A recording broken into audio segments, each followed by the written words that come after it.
Hello' friend, good morning. এয়া চাওক, বিচনাতে মোৰ মালিচ কৰা ডিউটি আৰম্ভ। মানে সদায় সদায় এইবোৰে কৰিব লাগে। যিয়ে নহওক, মুখ ধুলোঁ, মুখ ধুই পেলাই 20 টকা এটালৈ ওলাই আহিছোঁ। উঠিলা শুৱাপা? উঠিলা? গুড মৰ্ণিং জিমি, আমাৰ জিমি বেটি। 20 টকালৈ ক'লে আহিছোঁ জানেনে? ৰ'ব অকণমান দেখুৱাই ল'ম বাৰু। আজি মোৰ বহুত ঠাণ্ডা লাগিছে আৰু এইটো হৈছে আমাৰ গলিৰ ডন, মানে আমাৰ গলিটোতে ৰৈ থাকে। এয়া ক'লে আহিছোঁ জানে? খুৰীয়ে বেচে ৰাতিপুৱা গৰম গৰম কেটলি পিঠা। সেয়া মই খুৰীৰ ওচৰৰ পৰা আনিলোঁ কেটলি পিঠা, মানে একদম মুখখন ধুয়ে দৌৰি আহিছোঁ।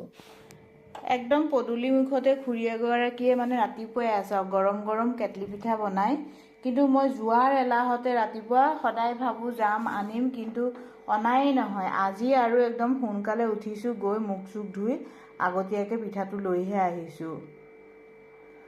আৰু আমাৰ ধুনুমা দেখা পাইছে যে মা কি আনিছে। এয়া চাওক, নেচ জোকাৰি ৰৈ আছে পিঠা খাবৰ কাৰণে।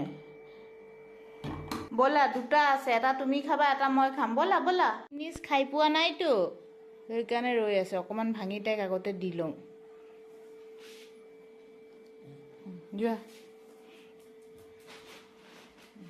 পেলাই দিছে গৈ পেলাই। এইয়া চাওক, নাক দি ঠেলি আছে। মানে কি যে অখাদ্য এটা দিলোঁ আৰু, কিন্তু ইমান সময় পিছে ঘূৰি ফুৰিছিলে, লাগিবই।